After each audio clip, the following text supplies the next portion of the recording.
Hello, welcome to apex career classes. और कैसे हैं आप सभी। In this class we are going to discuss the questions of maths pedagogy. Maths pedagogy के 15 questions हम इसमें डिस्कस करेंगे और साथ में कुछ इंग्लिश पेडागोजी क्वेश्चंस भी डिस्कस करेंगे। ओके, आपका एक पहला प्रश्न आपके सामने है, गणित के पाठ्यक्रम में विशेष स्थान देने का कारण है। तो यहां पर पूछा गया है गणित को आपके पाठ्यक्रम में जो विशेष स्थान दिया गया है उसका कारण क्या है। ऑप्शन ए, गणित विशेष प्रकार से सोचने व बच्चों में तार्किक दृष्टिकोण उत्पन्न करता है। ऑप्शन बी, गणित यथार्थ विज्ञान है व अन्य विषयों का आधार है। थर्ड में है, दैनिक जीवन में उपयोगी व अनेक गुणों को विकसित करने वाला है। और डी ऑप्शन है उपरोक्त सभी। तो आप यहां पर एक बात समझिए कि पहली बात, गणित हमेशा आपके तर्क को डेवलप करता है। ये पहला स्टेटमेंट बिल्कुल करेक्ट है। क्यों? गणित क्या है? It is a science of logical thinking. ये आपके गणितीय चिंतन का एक प्रकार है, एक विज्ञान है गणितीय चिंतन का। तो आपका पहला ऑप्शन सही है।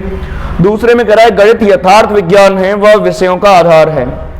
तो आपका यथार्थ विज्ञान भी है, क्योंकि इसमें हम जो भी चीजें डिस्कस करते हैं वो चीजें पूरी निष्कर्ष जो इसके निकलते हैं पूरी तरह से आपके सत्य होते हैं। और अन्य विषयों का आधार, इसका मतलब यह कि बहुत सारे विषय ऐसे हैं जिनमें गणित का प्रयोग किया जाता है। तो ये बात भी बिल्कुल सही है। थर्ड में कह रहा है दैनिक जीवन में उपयोगी। ये तो आप सभी पढ़ते हैं कि आप जो भी पढ़ा रहे हैं उसे आपको दैनिक जीवन में उपयोग करने के लायक बनाना है। तो गणित का हमारी रोजाना की लाइफ में भी काफी यूज होता है। हम जैसे वस्तुएं खरीदने जाते हैं तो वहां पर दैनिक जीवन में अपने में गणित का प्रयोग करते हैं। तो इसका जो करेक्ट आंसर होगा that will be option D, उपरोक्त सभी।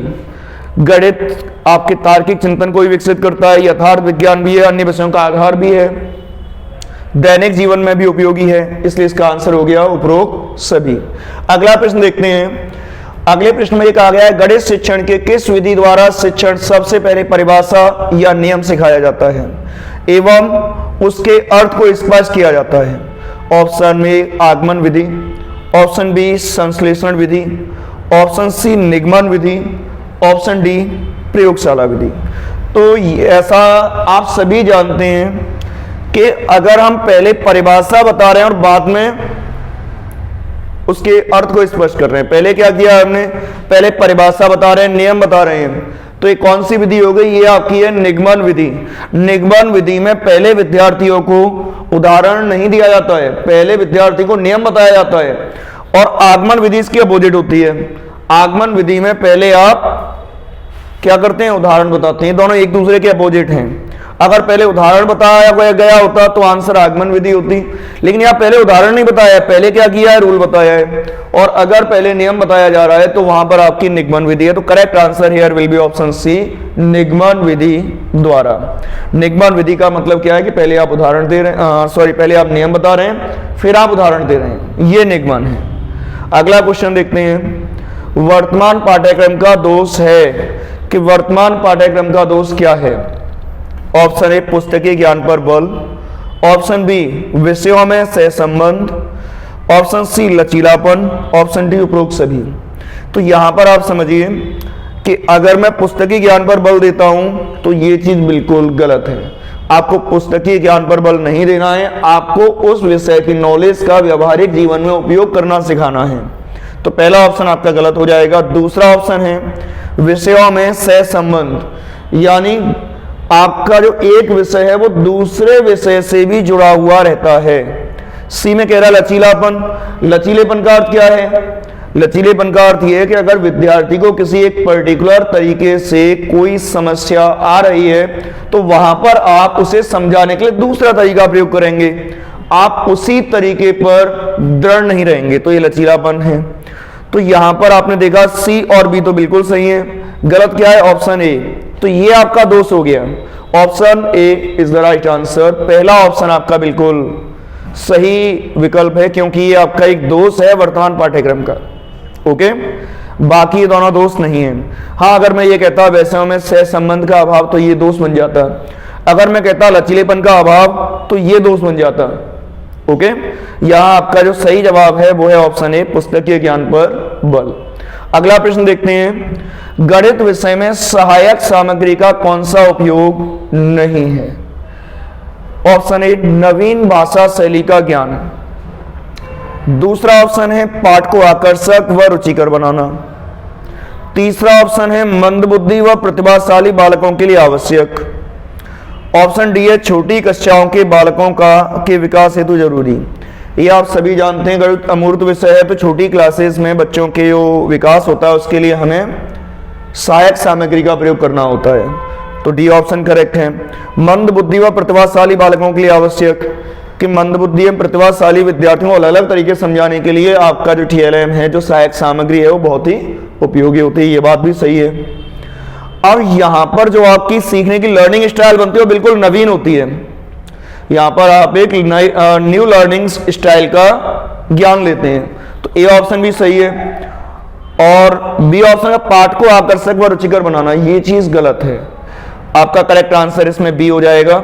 याद रखना, वैसे अगर मैं कहता कि आप विषय को आप आकर्षक और रुचिकर बना रहे हैं तो नो डाउट करेक्ट होता, हम रुचिकर बना रहे हैं, लेकिन विषय को हम किसी पाठ के लिए इसका प्रयोग नहीं करते हैं, पूरे के पूरे विषय के लिए करते हैं। अगर मैं गणित सिखा रहा हूं तो गणित को रुचिकर बनाऊंगा, लेकिन अगर कोई चैप्टर पढ़ा रहा हूं तो केवल उस चैप्टर को बनाना है, वो चीज गलत हो जाएगी।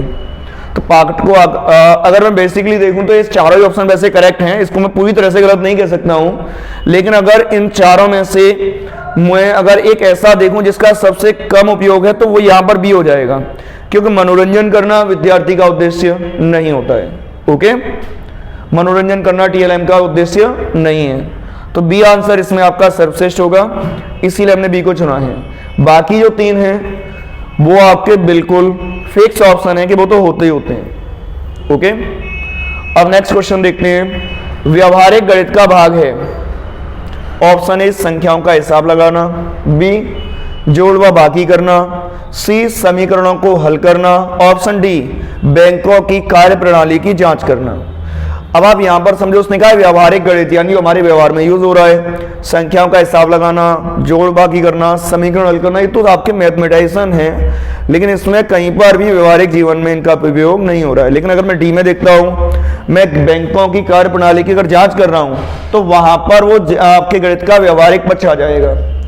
वहां पर यानी आपका जो एक व्यवहारिक पक्ष है वो किसमें दिख रहा है आपको? ऑप्शन डी में, तो इसका आंसर हो जाएगा बैंकों की कार्यप्रणाली की जांच करना। ओके, अब आप प्रैक्टिकली सोचने मतलब जाना कि बैंकों की कार्यप्रणाली की जांच करने के तो अलाउ ही नहीं किया जाता है, हमें ऐसा नहीं सोचना है। अगर बैंकों की कार्यप्रणाली की जांच की जाती है तो वो गणित का व्यवहारिक पक्ष होगा। ओके, नेक्स्ट क्वेश्चन देखते हैं। विद्यार्थी गणित की संकल्पनाओं और सिद्धांतों के अर्थ को समझता है, यह अधिगम के किस उद्देश्य की प्राप्ति है? देखो, समझ का विकसित होना कहलाता है अवबोधन। क्या कहलाता है? अवबोधन। पूर्व ज्ञान गलत हो गया, कौशल गलत हो गया, अनुप्रयोग गलत हो गया, करेक्ट आंसर हो जाएगा अवबोधन। क्यों? अवबोधन का अर्थ क्या है? कॉम्प्रीहेंड, अंडरस्टैंड, समझना। तो इसका करेक्ट आंसर होगा that will be option D, क्योंकि अवबोधन का अर्थ क्या है? समझना, और यहां पर संकल्पना और के अर्थ को समझने की बात हो रही है, तो अंडरस्टैंडिंग आपकी डी ऑप्शन में है, अवबोधन। नेक्स्ट क्वेश्चन देखते हैं। गणित को कहा जाता है, ऑप्शन ए विद्यार्थियों का दुश्मन, ऑप्शन बी मस्तिष्क का व्यायाम, ऑप्शन सी शक्तिशालियों की शक्ति, ऑप्शन डी मन की भाषा। तो आप सभी जानते हैं कि ये आपकी लॉजिकल थिंकिंग को डेवलप करता है। तो जब हम मैथमेटिकल क्वेश्चंस को सॉल्व करते हैं तो वो हमारे मस्तिष्क की यानी हमारे ब्रेन की एक्सरसाइज हो रही होती है। तो बेसिकली आपको याद रखना है कि हम इसको मस्तिष्क का व्यायाम कह सकते हैं, विद्यार्थियों का दुश्मन नहीं है, क्योंकि इसको सीखने से विद्यार्थियों को बेनिफिट ही होता है। शक्तिशालियों की शक्ति कहना तो कोई भी लॉजिक ही नहीं है इसका। और मन की भाषा, तो यह मन का मतलब नहीं होता है, क्योंकि यथार्थ का विज्ञान है। तो करेक्ट आंसर हो जाएगा ऑप्शन बी, मस्तिष्क का व्यायाम। नेक्स्ट क्वेश्चन देखते हैं। प्राथमिक स्तर पर लंबाई को मापना विषय पढ़ाने के लिए कौन सा श्रेणी क्रम उत्तम है? आपको क्या सिखाना है? कि लंबाई को मापना है। तो कभी भी आपको कोई यूनिट डेवलप करनी है तो आप एक बात हमेशा याद रखेंगे कि आपकी जो प्रमाणिक यूनिट होती है, कैसी? प्रमाणिक, ये बाद में डेवलप होती है, इससे पहले डेवलप होती है अप्रामाणिक। जैसे आपको लंबाई मापना सीखना है तो पहले बच्चा ऐसे करता है कि 1 प्लस 4 उंगली 4 अंगुल से मापेगा, ये चीजें उसकी पहले डेवलप हो रही हैं, लेकिन जो सेंटीमीटर मीटर इस तरह की जो अवधारणाएं वो उसकी बाद में डेवलप होती हैं। तो यहाँ पर अप्रमाणिक माप का प्रयोग पहले होगा, प्रमाणिक का प्रयोग बाद में होगा। तो यहाँ पर आपके सी और डी दोनों गलत हो चुके हैं। अब अगर मैं देखता हूं तो ए और बी में दोनों में पहला ऑप्शन तुलना करना है, दोनों में ही कह रहा है अप्रमाणिक मापों का उपयोग करना। फिर सी में कह रहा है आगे इसमें कह रहा है प्रमाणिक इकाई को विकसित करना, और यहाँ कह रहा है प्रमाणिक मापों का उपयोग करना, और यहाँ कहा है प्रमाणिक मापों का उपयोग करना, फिर कह रहा है प्रमाणिक इकाई को विकसित करना। तो आपको पता है कि बेस्ट क्या होता है, आगमन विधि से जाना, यानी कि आपको रूल को यानी परिभाषा को बाद में डेवलप करना है, पहले आपको उसका उपयोग करना है। उपयोग का मतलब आपके लिए एग्जाम्पल है, और जो आप यूज कर रहे हैं उसके आधार पर आप एक नियम बनाते हैं। तो करेक्ट आंसर यहां पर हो जाएगा ऑप्शन बी, तुलना करना, अप्रमाणिक मापों का उपयोग करना, प्रमाणिक मापों का उपयोग करना, और उसके बाद में एक प्रमाणिक इकाई को विकसित करना। Correct answer here is option B. Next question देखते हैं। गणित की कक्षा में संप्रेषण का उल्लेख किस क्षमता का विकास करना है? संप्रेषण यानी आपका तर्क चल रहा है, चर्चा चल रही है। तो ऑप्शन ए दंड आरेख बार ग्राफ को देखकर आंकड़ों का अर्थ लगाना। बी में कह रहा है कक्षा में पूछे गए प्रश्नों का तुरंत उत्तर देना। ऑप्शन सी में कह रहा है गणित की समस्याओं पर दूसरों के विचारों का खंडन करना। यहां पर आप खंडन ही नहीं मंडन भी करते हैं, इसीलिए गलत हो जाएगा। डी में कह रहा है गणितीय विचार को सुव्यवस्थित, संचित और स्पष्ट करना। आप जानते हैं जब हम तर्क करते हैं तो तर्क से जो हमारे विचार होते हैं वो पूरी तरह से, कंसेप्ट जो होते हैं वो पूरी तरह से क्लियर हो जाते हैं और सुव्यवस्थित हो जाते हैं, यानी कि जो भी माइंड में हमारे में डाउट होते हैं वो सब अब क्लियर हैं। तो यहां जो इसका करेक्ट आंसर होगा that will be option D. Option D is the right answer here. Next question देखते हैं। निम्न में से कौन सा खुलेअंत वाला प्रश्न है? देखो खुलेअंत बोलते हैं ओपन एंडेड क्वेश्चन, जिसमें कि आपका चिंतन कौशल ज्यादा लग रहा हो या फिर जिसके एक से अधिक उत्तर हों। अगर मैं यहां पर देखूं तो कोई दो संख्या लिखा है जिनका गुणनफल 45 है, एक से अधिक उत्तर यहां पर भी निकल रहे हैं, तो यह आपका मुक्तंत प्रश्न है। अब यहां पर कह रहा है आप 15 को 3 से गुणा किस प्रकार करेंगे, ये भी मुक्तंत है। अब सी और डी इन दोनों में एक ही आंसर मिल रहा है कि संख्या रेखा का प्रयोग करते हुए 3 बार का 15 का मान ज्ञात कीजिए, और इसमें कह रहा है 5 गुणा 3 का मान ज्ञात कीजिए। तो यहां पर एक ही आंसर मिलेगा, तो ये दोनों बददंत वाले हैं। अब इन दोनों में से मुझे एक को चुनना है, तो मैंने क्या कहा, जहां पर आपकी अब सारी चिंतन आपका ज्यादा यूज हो, जहां पर आपको सोचने के लिए ज्यादा मजबूर होना पड़े, तो वो ऐसा होगा जब आप ऑप्शन ए की व्याख्या करेंगे। अगर कोई आपसे कहता है 15 को 3 से किस तरह से गुणा करेंगे, तो आप पूरा थिंकिंग करके उस कंसेप्ट को क्लियर करोगे, तो वहां पर आपका तरीका जो भी होगा आप उसको पूरी तरह एक्सप्लेन कर रहे हैं, तो यहां पर आपका चिंतन ज्यादा हो रहा है। तो आपका करेक्ट आंसर हो जाएगा यहां पर ऑप्शन ए। आप 15 को 3 से गुणा किस प्रकार करेंगे?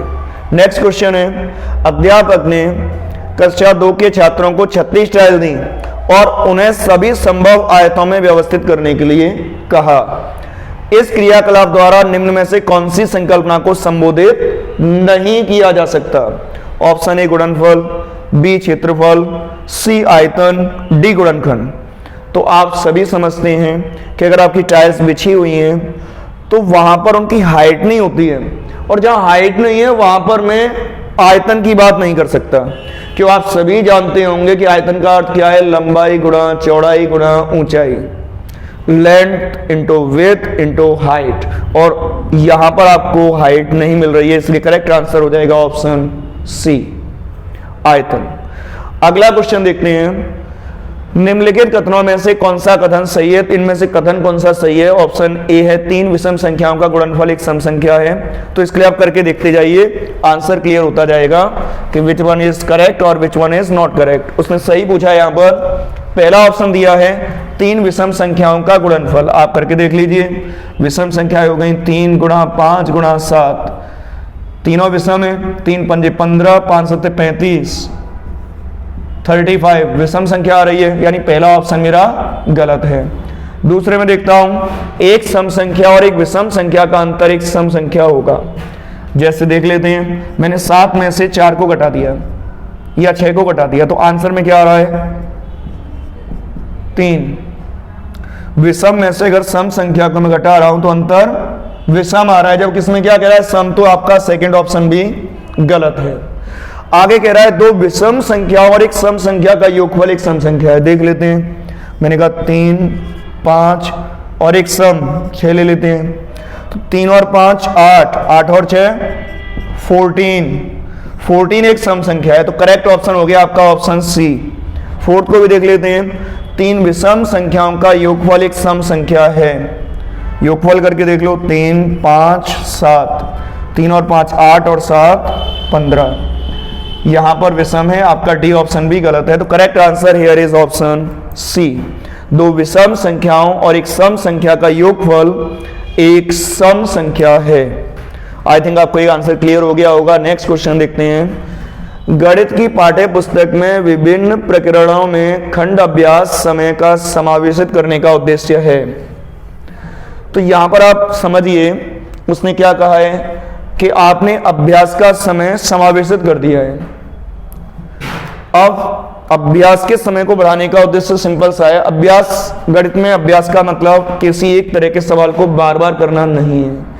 यहां पर अगर अभ्यास करने के लिए टीचर कह रहा है, तो अभ्यास करने का सीधा सीधा मतलब होता है कि आप बच्चे को सिखा रहे हैं, सीखने के अवसर दे रहे हैं, सीखने के अवसर देना, ये आपको याद रखना है। अगर कभी भी आपसे ये पूछ ले कि अभ्यास का समय अध्यापक ने बढ़ा दिया है, तो वहां पर जो अभ्यास का सेंस लिया जाएगा वो ये वाला होगा कि अध्यापक ने विद्यार्थियों सीखने के अवसर अधिक दिए हैं। तो इसीलिए इसका जो करेक्ट आंसर होगा, विद्यार्थी को आनंद मस्ती प्रदान करना गलत हो गया, दैनिक जीवन में बदलाव करना गलत हो गया। सी में कह रहा है समय का बेहतर सदुपयोग करना, फिर गलत हो गया। ऑप्शन के विस्तृत अधिगम अवसर प्रदान करना, डी आपका करेक्ट आंसर है। D is the right answer here. Okay, अगला क्वेश्चन देखते हैं। राष्ट्रीय पाठ्यचर्या की रूपरेखा 2005 में उल्लेख किया गया है कि गणित शिक्षण महत्वाकांक्षी, सुसंगत और महत्वपूर्ण होना चाहिए। यह महत्वपूर्ण से तात्पर्य निम्नलिखित में से किसकी उपलब्धि है? ऑप्शन ए गणित की व्यवहारिक जीवन से जोड़ने की, ऑप्शन बी गणित को अन्य विषयों से जोड़ने की, ऑप्शन सी गणित के अनुप्रयोग की, ऑप्शन डी गणित के उच्च उद्देश्यों की, लक्ष्यों की। तो देखिए, आपको मैंने इन तीनों शब्दों का मतलब पहले बता रखा है, फिर मैं क्या बताता हूं। महत्वाकांक्षी का अर्थ है गणित को अन्य विषयों से जोड़ देना। सुसंगत का अर्थ है गणित को विद्यार्थी के पूर्व ज्ञान से जोड़ देना। और महत्वपूर्ण का अर्थ है गणित को विद्यार्थी के दैनिक जीवन से जोड़ देना। तो यहां पर पूछा है महत्वपूर्ण के बारे में, तो आंसर क्या हो जाएगा? गणित को विद्यार्थी के निजी जीवन से, वास्तविक जीवन से, व्यवहारिक जीवन से जोड़ देना। तो correct answer here will be option A. Okay, अगर यहीं पे महत्वाकांक्षी का पूछा होता तो आंसर हो जाता गणित को अन्य विषयों से जोड़ना। अगर यहां पर पूछता सुसंगत, तो गणित को विद्यार्थी के पूर्व ज्ञान से जोड़ना। Okay, correct answer here is गणित को व्यवहारिक जीवन से जोड़ने की उपलब्धि है ये। नेक्स्ट क्वेश्चन देखते हैं। एक बच्चा मानसिक रूप से 27 और 38 को 65 के रूप में परिकलित करता है। परिकलन करने का अर्थ जोड़ना होता है कि उसने इनको जोड़ा है। तो आंसर कितना दिया है? 65। और होते कितने हैं? 27 प्लस 38 65 ही होते हैं। इसका मतलब उसका जोड़ बिल्कुल सही है, उसका जोड़ बिल्कुल सही है। 65 इज द करेक्ट आंसर। आगे बढ़ते हैं। जब उसे योग की व्याख्या करने के तरीके के बारे में पूछा गया, यानी उससे पूछा भाई तुमने किया कैसे, तो उसने कहा कि 38 40 से अधिक है, 40 के नजदीक है, 38 40 के नजदीक है। तो उसने क्या किया? 27 में डायरेक्टली 40 जोड़ दिए, क्योंकि इसको जोड़ना आसान है। और उसके माइंड में सीधे सीधे 67 बन गए। फिर वो कह रहा है कि मैंने फिर करेक्ट आंसर प्राप्त करने के लिए 2 घटा दिए, इसमें से 2 घटा दिए, आंसर आ गया 65। इस तरह से उसने दिया है। योग करने की इस युक्ति का नाम है।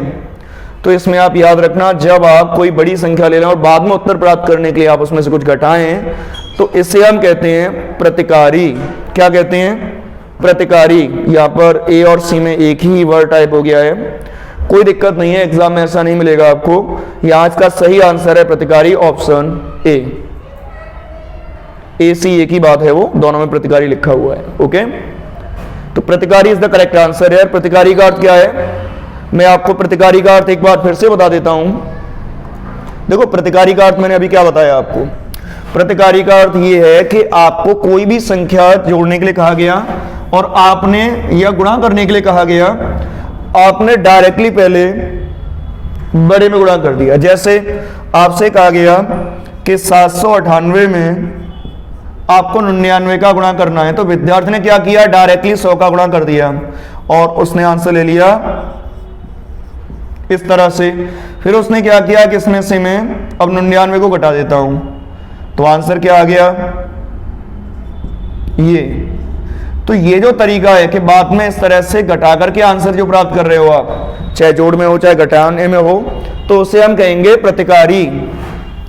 या फिर और एग्जाम्पल मैं आपको दे सकता हूं, जैसे मान लीजिए कि आपको, क्योंकि प्रश्न आपका अक्सर एग्जाम में आया था तो आपको याद रखना है प्रतिकारी का मीनिंग। मैं फिर बता रहा हूं एक बार कि आपसे कहा गया कि आपको 65 और 68 जोड़ने हैं, तो विद्यार्थी ने क्या कहा कि जो 68 है वो 70 के नजदीक है, तो उसने 65 में डायरेक्टली 70 जोड़ दिया और आंसर प्राप्त कर लिया 135। फिर उसने क्या कहा कि वो 68 है, ये 70 से ये कितने बढ़ाए थे हमने, 2, अब वो 2 इसमें से घटा रहा है 133। ये जो आंसर प्राप्त करने का तरीका है इसे हम कहते हैं प्रतिकारी। ओके, अब इंग्लिश के क्वेश्चंस की बात करते हैं। अरे ये चलिए मैं पेडागोजी क्वेश्चंस कराता हूं आपको। ये 135 से होंगे, हाँ ये रहा आपका। ओके, ये आपका पहला प्रश्न है, why is story telling most important in an English language class at primary level. एक प्राइमरी लेवल में इंग्लिश लैंग्वेज की क्लास में स्टोरी टेलिंग क्यों महत्वपूर्ण है? Option A, it is useful for developing integrated language skills. B में है, it develops moral values among the students. Option C, it improves students vocabulary. Option D, it creates fun in the class. अब आपको ये बात याद रखनी है कि इनमें से सारे काम स्टोरी से होते हैं, बट करेक्ट आंसर इसमें हो जाएगा ऑप्शन ए। क्या आंसर होगा? Option A. ऑप्शन ए इसलिए हो जाएगा क्योंकि इसमें कहा integrated language skills.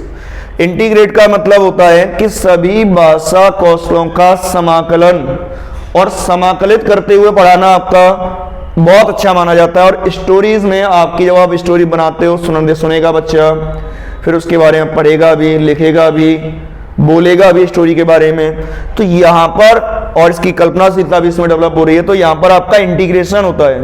Correct answer here is option A. Next question देखते हैं। Dyslexia is an intellectual disability that negatively affects the understanding abilities in terms of. आप सभी डिसलेक्सिया से परिचित हैं। डिसलेक्सिया किससे संबंधित है? रीडिंग से। तो करेक्ट आंसर क्या हो गया? ऑप्शन डी, कि ओरल लैंग्वेज से, साइन लैंग्वेज से, डायलेक्ट से डिसलेक्सिया का कोई लेना देना नहीं है। इसका मेनली मतलब है पढ़ने से। अगर आपको अक्षरों को पढ़ने पर कोई दिक्कत आ रही है, अक्षर आपको धुंधले नजर आते हैं, तो वो सब किसका लक्षण है? रीडिंग का। ओके, नेक्स्ट क्वेश्चन देखते हैं। The linguist Noam Chomsky maintains that every child has an innate language acquisition device that he see uses for. किसकी बात हुई है? चॉम्स्की की। चॉम्स्की ने क्या दिया है? एलईडी। और आपको पता है और क्या दिया है? Universal grammar. तो उनका मानना है कि जो आपकी एलईडी है, भाषा अधिग्रहण उपकरण है, उसके माध्यम से आप विश्व की किसी भी भाषा पर अधिकार कर सकते हैं। यूनिवर्सल ग्रामर, इसका मतलब यह है कि एलईडी आपकी हर भाषा पर, हर ह्यूमन लैंग्वेज पर अप्लाई होती है। तो यहाँ पर यूनिवर्सल ग्रामर के कंसेप्ट में इन्होंने ये बताया है कि बच्चे के पास कुछ सेट ऑफ कोड्स होते हैं पहले से, जिनके माध्यम से वो किसी भी भाषा को सीखने की जन्मजात क्षमता रखता है। तो यहाँ जो करेक्ट आंसर होगा that will be option B. Next question देखते हैं। According to socio cultural theory of Vygotsky, अब यहाँ ऑप्शन ए है self directed speech is the lowest stage of scaffolding. B में कह रहा है children can think in abstract terms if abstract material is provided at a lower age. C में कह रहा है children think in different domains and then do they take a complete perspective. D में कह रहा है culture helps in language development. तो यहाँ जो इसका करेक्ट आंसर होगा वो डी होगा, लेकिन गलती से लोग इसमें ए लगा जाते हैं, वो सोचते हैं स्कैप फोल्डिंग की बात वाइगोस्की ने कही है। स्कैप फोल्डिंग को उन्होंने बताया है कि it is a help, it is a support that is provided by peers और एल्डर्स इन सोसाइटी, यानी बच्चे को पीयर से या फिर अपने से बड़ों से जो हेल्प मिलती है उस हेल्प को इन्होंने स्कैप फोल्डिंग का नाम दिया है। सेल्फ डायरेक्टेड स्पीच नहीं है, सेल्फ डायरेक्टेड स्पीच को इन्होंने प्राइवेट स्पीच का नाम दिया है, जिसका प्रयोग बच्चा सेल्फ गाइडेंस के लिए करता है। तो ए इसका आंसर नहीं है, इसका करेक्ट आंसर होगा ऑप्शन डी। ए और डी में कंफ्यूजन होता है, इसलिए मैंने दोनों ऑप्शन आपको एक्सप्लेन कर दिए हैं, बी और सी का तो मतलब ही नहीं है। नेक्स्ट क्वेश्चन देख लेते हैं, what is the main purpose of poetry recitation in language classroom, कि आपके लैंग्वेज क्लासरूम में पोइट्री रेसिटेशन हो रहा है। रेसिटेशन का मतलब उसको गा करके एक तरह से उच्चारण हो रहा है, उसका रिसाइट किया जा रहा है। तो इसका उद्देश्य क्या है? Option A, to appreciate and enjoy the poem, B, to give their opinion about the poem, C, to become aware of the poet and her work, D, to know historical background of the poem. देखो, जब हम कविता पढ़ाते हैं तो no doubt इसमें बहुत सारे उद्देश्य शामिल हो जाते हैं, लेकिन अगर हम केवल उसको गा रहे हैं, उस समय का पूछा, उसमें रेसिटेशन जो चल रहा है, रेसिटेशन में क्या हो रहा है कि बच्चा उस जो आपका उच्चारण चल रहा है, जो वो गा रहा है, उसका पूरा आनंद ले रहा है और यहाँ पर वो पोएम को फील करता है। क्यों माना जाता है कि poetry is the best way to express our emotions, हमारे इमोशंस को एक्सप्रेस करने का जो सबसे अच्छा मीडियम है वो आपका पोइट्री है। तो इसका करेक्ट आंसर हो जाएगा option A. Okay, next question देखते हैं, who strongly maintains that language is learned by imitation of stimuli and reinforcement। आप सभी जानते हैं reinforcement की और imitation की बात कौन करता है लैंग्वेज में? एक ही व्यवहारवादी है ऐसा, और वो है आपका B.F. स्किनर। इनके अकॉर्डिंग अगर बच्चा भाषा सीखता है तो या तो पुनर्बलन से या अनुकरण करके। ओके, बेसिकली इनके अकॉर्डिंग पुनर्बलन के माध्यम से बच्चे को भाषा सिखाई जाती है और अनुकरण के माध्यम से बच्चा भाषा को सीखता है। ये थोड़ा सा अंतर है। तो correct answer here will be option D.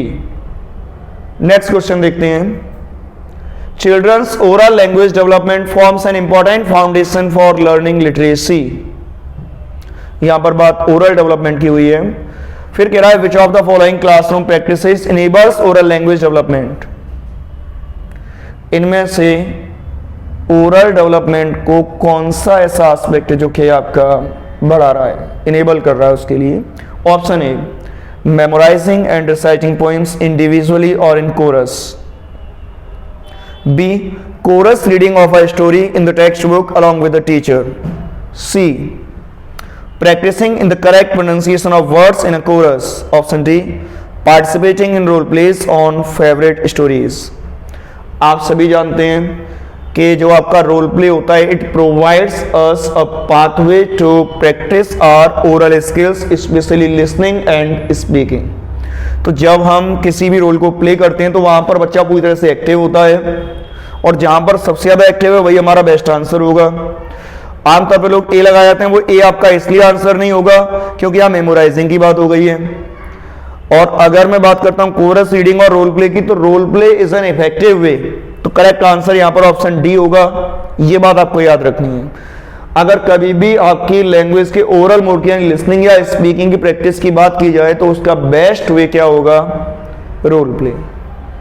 कि रोल प्ले में इंटरेक्शन होता है और इंटरेक्टिव इंटरेक्शन है, डायलॉग्स चलते हैं आपके, बच्चा पूरी तरह से एक्टिव है, करके सीख रहा है वहां पर, इसीलिए आपका रोल प्ले अच्छा माना जाता है। अगला क्वेश्चन देखते हैं, learning a new language after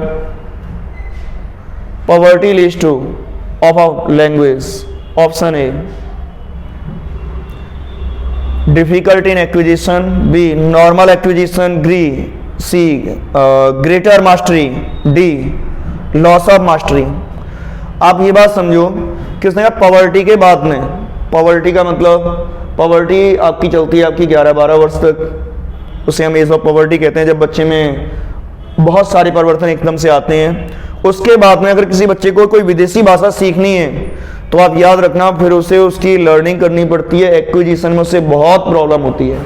यानी यहाँ पर बच्चे को जो क्रिटिकल पीरियड माना गया लैंग्वेज लर्निंग का, वो पॉवर्टी से पहले का माना गया है, 3 to 6 ईयर्स का। 3 to 6 ईयर्स को हम क्रिटिकल पीरियड कहते हैं, क्योंकि इस पीरियड में बच्चा किसी भाषा पर आसानी से कमांड कर लेता है। लेकिन अगर ये समय निकल जाए तो उसके बाद में बच्चे को लैंग्वेज को, स्पेशली फॉरेन लैंग्वेज को एक्वायर करने में बहुत ज़्यादा समस्या आती है। तो यहाँ करेक्ट आंसर हो जाएगा option A, difficulty in acquisition. Okay, फिर उसे लर्निंग करनी पड़ेगी, उसके लिए प्रैक्टिस करनी पड़ेगी, या आप कह सकते हैं एक्सपीरियंसेस गेन करने पड़ेंगे और आपकी ट्रेनिंग लेनी पड़ेगी। उसका जितना अभ्यास होगा फिर उतना बेहतर सीखेगा, और अभ्यास जहाँ लग जाए वहाँ पर फिर लर्निंग होती है, एक्विजिशन नहीं होता है। एक्विजिशन एनवायरनमेंट से है, और एनवायरनमेंट से बंदे को सीखने में प्रॉब्लम होगी। नेक्स्ट क्वेश्चन देखते हैं। Iconic mode of learning is based on the system of using. देखो आइकॉनिक, तो यहाँ पर आप आइकॉनिक वर्ड से इसको पहचान सकते हैं। आइकॉनिक का मतलब क्या है? आइकन। आइकन क्या होता है? इमेज या आइडल या कोई पिक्चर, इस तरह की बात है। ऑप्शन ए में कह रहा है कि ये चीज किसके यूज पर है? Option a different types of graphs, कि ग्राफ्स में तो पिक्चर्स नहीं है। बी में कह रहा है वैरायटी ऑफ एक्टिविटीज, यहां भी पिक्चर्स की बात नहीं हो रही है। सी में कह रहा है सिंबल्स, प्रतीक, ये भी नहीं है। डी हो जाएगा इमेजेस एंड डायग्राम्स, ये आपकी पिक्चर्स हैं। इसी को हम कहते हैं आइकॉनिक मोड ऑफ लर्निंग। तो correct answer here will be option D. Next question is while reading for comprehension we understand that some pairs are examples of homograph, कि होमोग्राफ के इनमें कौन सा एग्जाम्पल है ये उसने पूछा है। तो होमोग्राफ, होमोनेम और होमोफोन, इनमें बच्चों को अक्सर दिक्कत आती है। तो मैं एक बार इन तीनों का मतलब आपको बता दे रहा हूं, पहले भी मैं आपको बता चुका हूं इसका मीनिंग। अगर वो आपसे पूछता है होमोफोन, तो होमोफोन का अर्थ होता है स्पेलिंग डिफरेंट, कि स्पेलिंग तो आपकी डिफरेंट है, साउंड ये सिमिलर है या सेम है। जैसे मैंने आपसे कहा नो और नो, दोनों की स्पेलिंग अलग है लेकिन दोनों का साउंड सेम है। साउंड दोनों का सेम है, स्पेलिंग दोनों की डिफरेंट है। यहां पर अगर मैं बात करूं तो चलिए देखते हैं। हाँ, ये आपका ऑप्शन ए होमोफोन का एग्जाम्पल है, उसने होमोग्राफ पूछा है। अगला वर्ड है इसमें आपका होमोग्राफ, जो इस क्वेश्चन में पूछा गया है।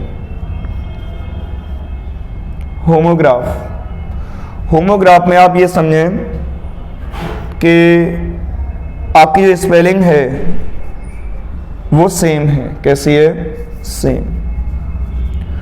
और जो आपका साउंड है वो डिफरेंट है, यानी ये आपका दोनों एस्पेक्ट आपके बदल गए हैं। यहाँ साउंड सिमिलर थी, यहाँ डिफरेंट हो गई, यहाँ स्पेलिंग डिफरेंट थी, यहाँ पर सेम हो गई, उल्टा हो गया होमोफोन का होमोग्राफ में। तो यहाँ पर आपकी स्पेलिंग सेम है, साउंड डिफरेंट है।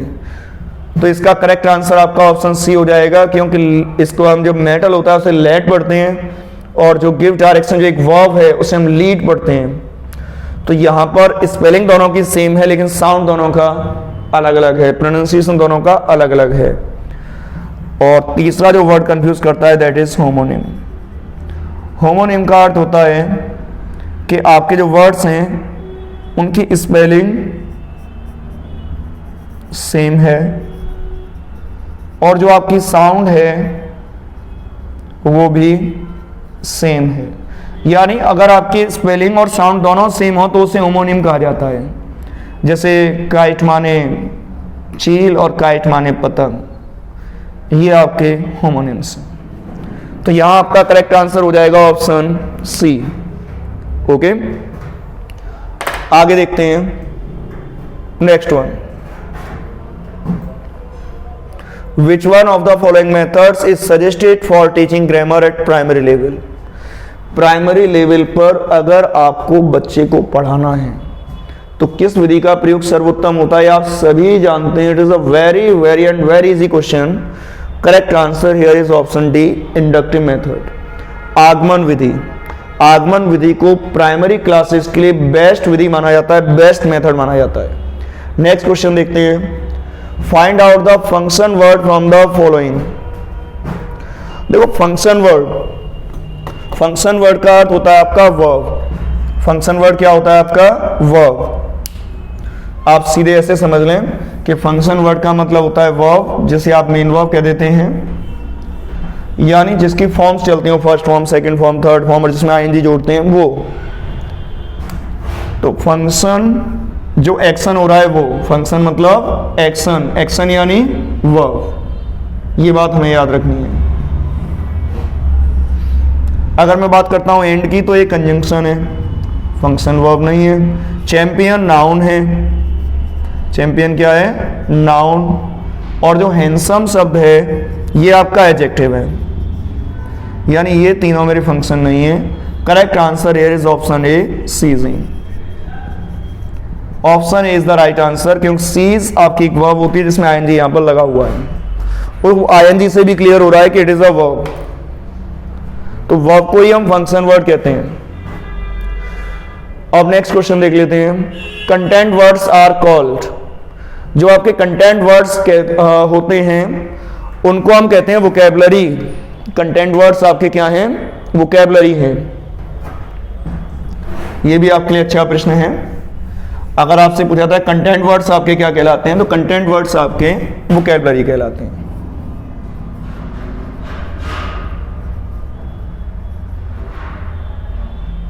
वोकैबुलरी, और वोकैबुलरी में आपको पता है कि हम कोई भी शब्द पढ़ते हैं तो उसके 8 प्रकार होते हैं, उसमें से 4 ही वोकैबुलरी में काउंट होते हैं, जिनको कहा जाता है लेक्सिकल आइटम। कितने काउंट होते हैं इसमें, 4 लेक्सिकल आइटम पूछ लेता है कई बार, लेक्सिकल आइटम कौन सा है, तो इसके लिए भी आपको पता रखना है। इसमें एक तो आता है नाउन, दूसरा है एडजेक्टिव, तीसरा है verb, and the fourth one is adverb. इन चारों को हम वोकैबुलरी कहते हैं, और इन्हीं को कहा जाता है लेक्सिकल आइटम, और यही वोकैबुलरी है, और यही आपके कंटेंट वर्ड्स हैं। ये बात आपको याद रखनी है, इसलिए इसका करेक्ट आंसर हो जाएगा ऑप्शन डी, लेक्सिकल वर्ड्स। बाकी जो 4 पार्ट ऑफ इसमें बचे हुए हैं उन्हें हम ग्रामेटिकल वर्ड्स कहते हैं। नेक्स्ट क्वेश्चन देखते हैं। क्लोज मीन्स, क्लोज का मतलब क्या है? Another good question. Option A assessing, आकलन करना, बी फिनिशिंग, समाप्त करना, सी मिसिंग पार्ट, रिक्त स्थान, और डी क्लोज, नजदीक या बंद करना। आप ये समझो इसमें जो क्लोज है वो CLOZE ये वाला है, तो डी तो होने का मतलब ही नहीं है। अब ये जो है इसका मीनिंग क्या है, तो आपने एक वर्ड पढ़ा होगा क्लोज पैसेज, अगर आप में से किसी ने भी देखे हो तो एक क्लोज पैसेज आता है, खास तौर पर अच्छे एग्जाम्स में आता है। इसमें क्या होता है कि स्टोरी दे रखी होती है, बीच में यहाँ पर वृंदा ब्लैंक छोड़ देता है, और इसके लिए आपको फिर नीचे 4 ऑप्शन दे देते हैं। तो ये जो आपका मिसिंग पार्ट होता है, इसको कंटेक्स्ट का यूज करते हुए आपको पता करना होता है कौन सा आएगा। तो इस मिसिंग पार्ट को हम कहते हैं क्लोज, यानी पैसेज में आपको क्लोज मिला हुआ है, फिल इन द ब्लैंक मिला हुआ है, एक मिसिंग पार्ट मिला हुआ है, तो missing part is known as cloze. Option C is the correct answer. अगला है according to the observation in the national curriculum framework 2005, English is a daughter language in India. Option A global, B second, C foreign, D first. इसे बताने की जरूरत मुझे नहीं है, आप लोगों को पहले से क्लियर होगा कि ये जो आपकी लैंग्वेज है इंग्लिश, इसे हमारे NCF के अकॉर्डिंग सेकेंड लैंग्वेज का दर्जा दिया गया है। और अगर यहाँ पर बात हो आपके सभी भाषाओं के बीच स्थान पाने की, तो फिर NCF ने ही इसे ग्लोबल लैंग्वेज भी कहा है। यानी दोनों ही हमारे आंसर हैं, बट प्रायोरिटी में मैं हमेशा इसको रखूंगा। ये तब होगा जब आपका ये ऑप्शन में नहीं है, या फिर वो बात करता है मल्टीपल लैंग्वेजेस के बीच में एक स्थान पाने की, कि मल्टीपल लैंग्वेज के बीच में एक स्थान की बात आती है। तो आपको पता है कि English is spoken all over the world, और ग्लोबल लैंग्वेज का मतलब ही है और language that is spoken in most of the parts of the world, एक ऐसी भाषा जो संसार के लगभग हर हिस्से में बोली जाती है। तो यहां पर आपका करेक्ट आंसर हो जाएगा option B, English is a second language. Okay, और इस वीडियो को आप अपने सभी फ्रेंड्स के साथ में शेयर करना मत भूलना। और आप में से जिसने भी चैनल को अब तक सब्सक्राइब नहीं किया है, प्लीज डू सब्सक्राइब इट, और नोटिफिकेशन आपको मिलते रहे इसके लिए बेल आइकन को भी प्रेस करें, वीडियो को लाइक भी करें अगर आपको पसंद आई है तो, और पसंद नहीं आई है तो मैं यही कहूंगा बिल्कुल भी लाइक करने की जरूरत नहीं है, डिसलाइक करके जाइए। Okay, so thank you very much for this class. आज की क्लास में यहीं पर विराम देते हैं, मिलते हैं आपको नेक्स्ट क्लास में फिर कभी। Okay, thank you very much.